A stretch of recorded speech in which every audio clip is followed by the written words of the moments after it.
Jadi kemarin itu sebenarnya aku ditelepon oleh seorang anak, telepon mau bicara dengan aku, katanya dia mau memberikan statement, dia bilang mau meluruskan sesuatu. Aku sempat ragu-ragu sih sebenarnya, karena kan anak ini juga baru masih 11 tahun menuju 12 tahun ya, apakah layak atau enggak bilangnya. Tapi dia yang sangat ingin bercerita sih, sangat ingin berikan testimoni, dan testimoninya itu dia bilang mudah-mudahan bisa lebih membuat dua sisi, dan aku pikir dua sisi itu juga baik ya.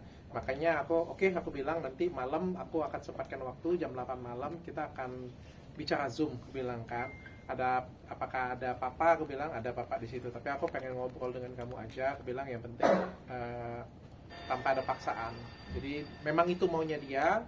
Maka aku juga sadar diri kan, waktu di video juga aku tanya mau di blur atau enggak wajahnya. Aku bilang kan kalau ada yang enggak nyaman kasih tahu saya ya, saya akan berhenti, aku bilang kan, apakah ada intimidasi atau tidak. Dan aku anggap apa yang dikatakan anak-anak kan jujur ya harusnya ya. Aku anggap apa yang diceritain dia mungkin itu yang dirasakan oleh Shan Yi ya namanya, Shan Yi ya. Lalu aku juga dapat kesempatan ngobrol dengan Mr. Eden Wong juga gitu.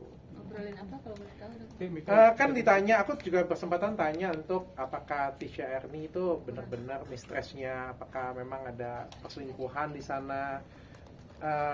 Ada banyak sih yang diobrolin, mungkin nonton di podcast aja ya. Tapi aku pandanganku secara pribadi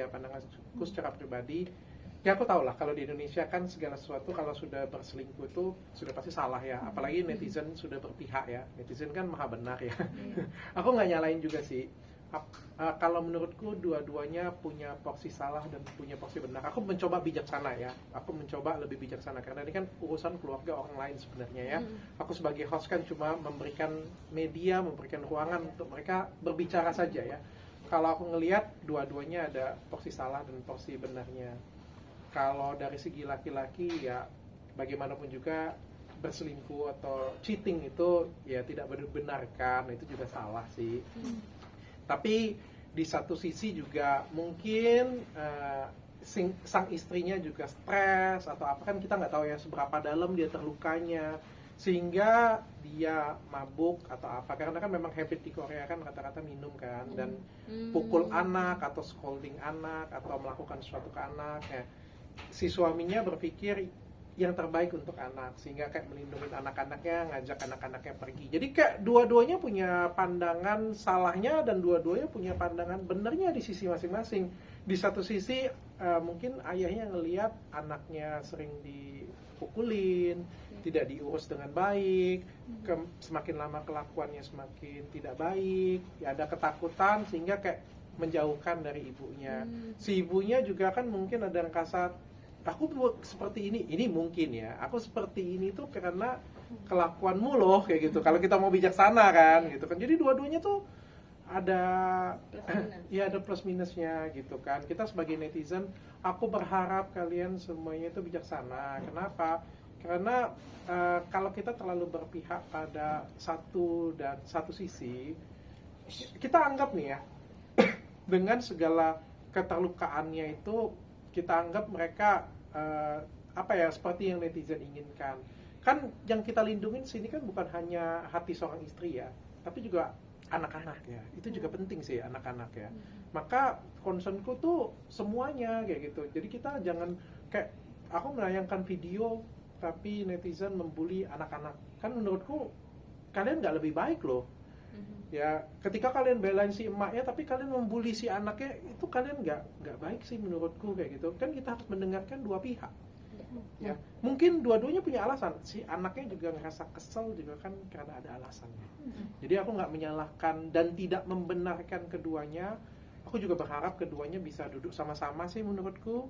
Bisa duduk sama-sama menyelesaikan permasalahan ini sama-sama, karena apapun yang dirugikan itu adalah anak-anak mereka sendiri. Dok, ada melihat sama Bu Aminya nggak? Udah kontak Bu Aminya, istri dari Aiden Wong itu udah kontak, pasal dokter udah coba menghubungi untuk podcast bareng dokter gitu. Belum ya, aku juga nggak mau. Kan ada yang komentar, dok kenapa nggak waktu di Zoom masukkan juga Ibu Ami ya? Aku nggak mau jadi adu domba ya, jadinya ribut ya. Aku serba salah sih. Netizen kan maha benar, sudah aku bilang ya. Aku kan maha salah ya. Jadi kalau cuma ditayangkan anaknya, dan bayangkan ya kalau aku tayangkan Eden Wongnya nanti katanya memihak. Kalau aku menayangkan anaknya dan Eden Wongnya, ada yang bilang kok dikasih panggung anak-anak. Salah semua. Aku masukkan Emiya di situ, katanya adu domba. Jadi kayak ketika netizen sudah berpihak pada sesuatu hal, kayak sudah susah dilawan kalau di Indonesia. Balik lagi aku menghimbau kalian semuanya untuk kita ngelihat deh dua sisi ini sama-sama kayak gitu punya. Toh mereka bercerai, mereka balik lagi, mereka keluarganya anaknya ikut siapa, kita tuh nggak diuntungkan sama sekali loh. Kita jangan terbawa emosi berlebihan gitu kan. Sekali lagi kita harus melihat dulu yang mana yang prioritasnya. Menurutku prioritas nomor satu ya anak-anak sih. Kan kalian pengennya anak-anak dong, kesian anak-anak yang bayi tidak disusui ibunya. Tapi kalau misalnya sampai ke tangan mana dan ujung-ujungnya lebih terlantar kan juga nggak lebih baik dong. Karena tujuan kita itu bukan ada di 1-2 orang, tapi anak itu dirawat dengan baik. Tujuan kita kan ada di sana gitu kan. Makanya kayak aku justru pengen, dan ketika kalian memihak sesuatu itu nggak akan menyelesaikan masalah mereka berdua sih menurutku. Jadi saranku untuk mereka berdua ya juga duduklah sama-sama, selesaikan sama-sama. Kalau memang bercerai silakan bercerai di court dan putuskan anak-anak yang terbaik bagaimana. Tapi dokter sendiri lihat ada kejanggalan nggak sih antara statement dari anaknya dan juga sang ibu gitu? Sejujurnya aku tidak ya, karena yang aku sendiri ya kan, sekali lagi aku bilang netizen ini suka seuzon. Ya bisa jadi apa yang dikatakan netizen juga benar, bisa jadi ya. Jadi anak-anaknya baca skrip ya, menurutku selagi aku lihat kamera kayak ini juga aku nggak pernah satu kamera ya, kita kan ngelihatnya memang kanan kiri, dan kalau di zoom itu juga kita nggak pernah lihat kayak gini ke kamera ya, selalu mata kita memang kemana ke situ ya. Aku berpositive thinking sih, aku tidak mau suuzon sih, karena kan anaknya yang menghubungin aku dan anaknya sendiri yang pengen ngomong, dan pertanyaan aku juga bukan pertanyaan yang scripted kayak gitu, jadi dan aku bisa mengubah kapanpun pertanyaanku kan. Jadi beliau menjawab dengan baik, bahkan ya menurutku ya, paling enggak itu yang dirasakan anaknya, paling enggak ya, apa yang dirasakan anaknya itu. Tapi kenapa mamanya seperti itu, kan ada penyebabnya juga. Aku nggak membenarkan juga nih, aku nggak benarin juga bahwa si emaknya ini benar kayak gitu, emaknya pasti benar.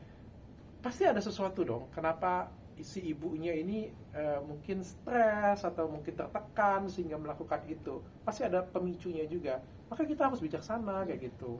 Tapi melihat dari jawaban menurut dokter solusi yang terbaik untuk mereka berdua apa? Karena kan dibilang katanya bapaknya juga memasukkan wanita lain ke dalam rumah, bahkan tidur di ranjang mereka gitu loh. Menurut dokter solusinya sebenarnya seperti apa sih gitu? Nah, waktu di podcast sebenarnya kalau kalian nonton dengan baik, si suaminya membantah itu ya. Tapi aku sih ya masih tetap curiga ya padamu dia. Aku tetap curiga sih, bukan? Iya, nggak ada asap kalau nggak ada api kan katanya kan. Aku tetap curiga sih, dan aku juga tetap nggak puas di situ sih, karena kan ada beberapa hal yang mungkin aku tanyakan nggak bisa aku tanyakan karena keterbatasan, dan juga ada permintaan kayak gitu untuk tidak ditanya terlalu dalam kayak gitu kan untuk di sana. Tapi kan sebagai host aku juga harus menghargai ya, bukan hanya ke Eden sih, ke semuanya. Ke Ibu Ami juga ada yang dipotong kok, bagian-bagian tertentu dipotong ya gitu punya kan. Tentu kalau misalnya orang narasumbernya tidak nyaman ini tayangkan kan nggak boleh dong kita menayangkan gitu kan, nggak boleh kita tanya lebih dalam juga. Kalau saya sih pengen tanya semua sih sebenarnya, tapi kan ada beberapa etika yang kita harus ya hargain dari narasumber kita gitu.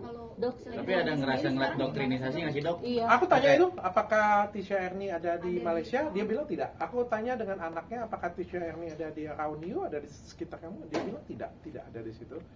Dan aku juga tanya apakah masih berhubungan? Ya, as a business ya, as a business partner, itu kata Eden ya, kata Edennya sih seperti itu. Dok, Ini ada kayak doktrinisasi nggak sih dok terhadap anaknya? Iya, kayak brainwash gitu Ada, dok. iya. Kayak kan Dari dibilang mama mungkin tanam mabuk jahat gitu-gitu. Ada kayak semacam brainwash ke anaknya nggak sih? Karena anaknya teriak kan dok di rumah sakit itu ketika ketemu ibu kandungnya. Ini pendapatku pribadi ya. Iya. Pendapatku pribadi, memang kan anak-anak usia seperti itu mudah untuk dipengaruhi ya. Tapi kan bukan artinya kalau mudah dipengaruhi, dipukulnya jadi salah. Aku rasa anak 12 tahun bisa ngelihat orang mabuk dan orang yang mukul, dan orang yang ngomongin bahwa kayaknya aku nggak kau tuh nggak layak deh lahir dari kandungan aku nyesel deh kalau lahir dari aku. Kayaknya itu nggak bisa di brainwash deh, kata-kata itu. Ya, lihat mabuk, lihat mukulin adiknya, kayak itu nggak bisa di brainwash deh. Kalau di brainwash itu kayak pandangan tentang emaknya nggak ngurus atau apa kayak gitu. Kalau kata-kata itu menurutku tidak di brainwash ya. Tapi mudah terpengaruh bisa jadi. Ya makanya aku ngambil positifnya. Dia memang melihat dan menyaksikan itu. Tapi sekali lagi kan, si anak ini kan tidak mengerti kenapa sih mamanya seperti itu. Kan belum cukup umur untuk memahami kenapa mamanya seperti itu. Tuh kan? Karena belum dewasa. Mungkin kalau misalnya nanti lebih dewasa dia paham, oh iya, memang rasa diselingkuhin kan nggak enak ya, walau jadi stres gitu kan. Berarti anaknya nggak tahu perselingkuhan sih. Yang aku tanyakan ke anaknya menjawabkan dia nggak ngerasa itu selingkuhan papanya. Dia merasa itu adalah PA papanya. Oh, Gitu. Tapi kata Berarti di sini ada indikasi papanya juga untuk menutupi kesalahan yang dilakukan oleh papanya. Mungkin saja kita nggak tahu ya. Tapi yang jelas kita hargain sama-sama dua sisi ya. Anaknya, apa yang dirasakan anaknya itu true. Kita harus ngomong semuanya kan berbicara. Amy, kita percaya semua kata-kata dia. Oke, mari kita juga melihat apa yang disampaikan anak ini sebagai korban juga loh anak ini. Juga yang dirasakan juga kita nggak boleh sepelekan. Karena kalau kita masyarakat Indonesia kita menyepelekan itu, kita menyelamatkan seorang istri, tapi kita menyelamatkan seorang anak. Siapa kita ini juga? Kesian loh, hancur juga loh. Kita nyelamatin istri tapi kita ngancurin anak. Kayak gitu punya kan untuk apa? Gitu. Tapi dokter untuk Nah, kalau dari pengakuan Mr. Eden, katanya dia sendiri kan juga, kalau aku nggak salah nih ya dari kata-kata dia ya, dia juga nggak tahu bahwa itu tuh sebenarnya anak dia atau enggak, dia bilang. Tapi itu no problem bagi dia, kata dia ya. Itu no problem bagi dia karena apapun yang terjadi itu adalah anak dia, anak si istri, dia bilang. Anak dari istri dan itu tidak terbantahkan, dia bilang. Yang jadi permasalahan adalah bayi itu ditemukan oleh Mr. Eden dalam keadaan eksema, jadi kulitnya itu tipis, bermasalah, merah, dan kelaparan. Starvation katanya, kelaparan, terus nggak terurus sama sekali. Maka Mr. Eden Wong mengambil inisiatif untuk mengambil dan ngurus gitu. Temu di mana? Itu dari cerita podcast dia, pokoknya diambil kayak gitu sehingga diurus supaya jadi lebih baik. Karena kayak nyambung nih ceritanya nih dari si Shanti anaknya nih, bahwa kan ibunya mabuk-mabuk dan lain sebagainya, mungkin kecewa kayak tadi Su bilang ya, ada reaksi kecewa, ada reaksi apa, nggak ngurusin anak, salah satunya ke si bayi tadi. Kalau dari cerita mereka ya gitu. Oh, berarti bukan lahir dari rahimnya sih. Amy. Hah? Amy dong. Makanya si suaminya bilang kan, apapun yang terjadi, mau itu anakku bukan anakku, tapi kan itu lahir dari rahimmu. Harusnya kau ngurusin anak itu dengan baik gitu. Tapi kan mungkin lagi tersakiti, tapi ini juga wanita lagi tersakiti. Yang ngurus, Aku tanya, apakah kamu nggak mau tes DNA? Jadi suaminya juga jawab kan, katanya nggak usah. Dia bilang nggak perlu. Anak-anakku sayang dengan adiknya. Dia bilang anakku yang pertama, kedua, ketiga tersenyum, sayang banget dengan adiknya ini. Dia bilang mau itu anakku atau bukan anakku sama aja. Aku akan urus semuanya katanya. Tapi dokter percaya nggak sih dengan omongan pria ini? Saya tidak percaya saya nggak mudah percaya dengan omongan dewasa ya, baik sang suami ataupun juga sang istri ya. Saya sudah terbiasa untuk seperti itu. Tapi saya lebih percaya dengan omongan anak-anak ya, karena kita selalu ngomong bahwa anak-anak itu nggak berbohong ya. Tapi sekali lagi bukan artinya apa yang Syang I katakan itu 100% benar ya, karena kita kan cuma tahu apa yang dirasakan. Tapi ada alasan kenapa seperti itu, mungkin dia belum nyampe ke situ kebijaksanaannya. Makanya sekali lagi saya ngajak netizen Indonesia udah stop. Kadang-kadang netizen Indonesia ini suka berlebihan, memuja berlebihan, membenci juga berlebihan. Ingat apa yang kita lakukan, kalau kita salah kita bisa mencelakakan orang lain. Kalau kita benar kita dapat pahala dari Tuhan. Ya.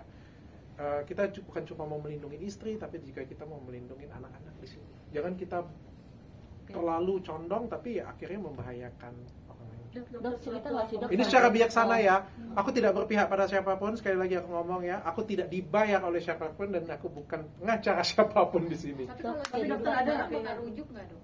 ada keinginan dari kedua belah pihak untuk bersama. Mr. Eden Kalau dari ngobrol sih, dari sang istri mintanya mau minta diceraikan baik-baik ya. Kalau dari suaminya juga mau menceraikan baik-baik. Cuma dari suaminya takut anak-anaknya lagi trauma semuanya, nggak mau anak-anaknya yang lagi trauma dengan ibunya gitu. Jadi mereka mengamankan anak-anak gitu. yang rawat Dok, ini bayinya sampai- siapa dokter? Yang rawat bayinya sekarang Misalnya dan setahu oh Tisha, bukan Tisha. Tisha, kalau dari ceritanya sih nggak di Malaya, tapi aku nggak tahu ya. Dok cerita nggak sih? Aku bukan asisten Tisha soalnya. Dok cerita nggak sih sampai si Mr. Eden keluar dari vice presidennya itu karena mungkin DP World. Cerita. DP World karena maksudnya mungkin netizen juga Indonesia mau hujat dia atau Cerita. gimana dok? Pak? Jadi dia cerita bahwa dia dipecat ya, bukan mengundurkan diri ya. Dia dipecat. Iya, dia dipecat. Dia dipecat, dia bilang, tapi nggak ada masalah, dia bilang, karena yang aku harus lindungin anak-anaknya. Jadi di sini juga yang aku nilai ya, yang aku nilai adalah Mr. Eden-nya juga ada hal yang positif, di mana yang dia pengen lakukan adalah melindungi anak-anaknya, mental anak-anaknya. Tapi ada salahnya juga menurutku. Salahnya adalah ya berselingkuh, Wak. Di Indonesia pokoknya kalau selingkuh salah pasti kan. Tapi gitu. dipecatnya cuma gara-gara ini doang kan ya Dok? Ya image lah. Masyarakat Indonesia, netizen Indonesia kan kalian luar biasa kalau sudah lagi kerja. Kalian luar biasa kalau lagi kerja ya. Semua dunia bergetar kalau kalian bekerja. Nah kalau Tisha ini sendiri dokter udah menghubungi untuk podcast bareng juga atau mau gimana dok? Ya aku juga sudah tanya juga untuk kesempatan untuk podcast dengan Tisha Erni juga ya. Tapi belum ini, dan aku pengen fokus ke Ramadan. Aku sudah ngomong dengan Mr. Eden. Mr. Eden kalau mau naik, aku bilang kalau mau naik, aku bilang cuma bisa kemarin, aku bilang. Karena per hari ini aku 30 hari acara Ramadan, full semuanya, aku bilang. Jadi aku nggak ngurus dunia persilatan lagi kayaknya. Mau dunia pergosipan nggak, aku mengosongkan diri, mensucikan hati untuk acara Ramadan aja. Tapi dokter Tisha sendiri sempat ngobrol nggak? Nggak sempat. Aku banyak bertanya, tapi off the record ya, off the record dengan Mr. Eden. Tapi sebagai dokter melihat bayi dipisahkan sama ibu yang masih ASI itu Tidak gimana? boleh ya. Kita nggak boleh memisahkan seorang anak bayi yang masih kecil, yang harusnya ASI dengan ibunya. Tapi kita juga harus melihat satu sisi lain juga. Kalau misalnya ibunya, mohon maaf ya, ibunya menyakiti, ada satu statement yang Shang Yi katakan yang menurut saya juga bagus ya. Dia sampai melakukan self harm. Anak-anak kalau sudah melakukan self harm, kan ini juga berbahaya ya. Dan aku pikir nggak gampang loh kita mencuci otak anak umur 12 tahun, nanti ngomong ya depan kamera ya, kamu tuh sampai sayat-sayat tangan kamu loh, kamu ngomong ya sampai ini. Menurutku juga nggak mudah ya untuk menggiring anak 12 tahun, apalagi itu tuh ibunya juga, bukan tetangga. Bukan tetangga kayak gitu. Makanya aku pengen nyadarin netizen juga, sadar, weh sadar juga kayak gitu. Boleh belain istri yang tersakiti itu, boleh dibelain. Aku juga senang, aku juga belain kok. Dan apa yang dilakukan oleh suami yang berselingkuh itu juga salah. Tapi ya kita juga harus memperhatikan mental anak juga. Dokter, itu kalau yang Eden Wong itu cerita nggak sih perubahan yang terjadi sama istrinya dari mabuk-mabukan gitu, itu dari kapan gitu ceritanya? Dia baru tahu di bulan Oktober kalau dari cerita dia. Jadi kalau dari cerita dia, dari cerita Shang Yi dulu, anaknya dia ngomong bahwa katanya kalau misalnya ada papa, namanya baik, nggak mabok, nggak minum, nggak rawat dia gitu. Tapi kalau misalnya nggak ada papanya, mulai tuh mabok, datang kayak gitu, mukulin anak-anak. Pas lagi tidur jam 9 malam masuk ke kamar, bongkar barang semuanya, ngelempar-ngelempar, bribing, dia bilang eskul. Ya, aku juga nggak mungkin dong kita ngomong bohong ini anak cuci otak. Kalau misalnya memang iya, kita ikut dosa loh. Kalau misalnya memang iya seperti itu dan kita ikut dosa, dan apa ikut siapa nih jadi bagusnya? Ingat loh, apa yang kita ketik, apa yang kita komentar itu tuh kadang-kadang bisa menentukan hajat hidup orang. Berarti Jadi kalau bisa dibilang hati-hati. anak ini diancam untuk diam saat ada bapaknya datang, jadi si ibunya ada ancaman gitu ke anaknya, dokter? katanya sih seperti itu. Itu cerita dari anaknya ya. Aku nggak membela siapapun, sekali lagi. Aku coba menarik kesimpulan kedua-duanya. Tapi apa sampai membawa pengawalan begitu dok, seperti yang di video saat ibunya pengen ketemu anaknya? Wah, itu aku no comment ya. Karena kan ini konflik menurutku bukan cuma satu garis kayak gini ya. Tapi ini sudah satu putaran yang luar biasa. Perselingkuhan yang menurutku kalau benar ini perselingkuhan, menurutku ini bukan perselingkuhan yang pertama kali. Ini sudah, karena aku ngelihat sang istri itu ada kesakitan yang mendalam ya, bukan kesakitan biasa sih. Karena aku sudah sering banget ketemu dengan wanita yang diselingkuhi, jadi ya terlatih aku sih. Jadi menurutku ini ya bukan sakit yang baru ya, tapi sakit yang lama ya. Kalau menurutku ya, sekali lagi aku ngomong ya, aku nggak ngeblame sih. Lalu Ini juga alasannya Bang sih, Hotman jadi ini nih, jadi maksudnya jadi omongan juga ngebela ibunya.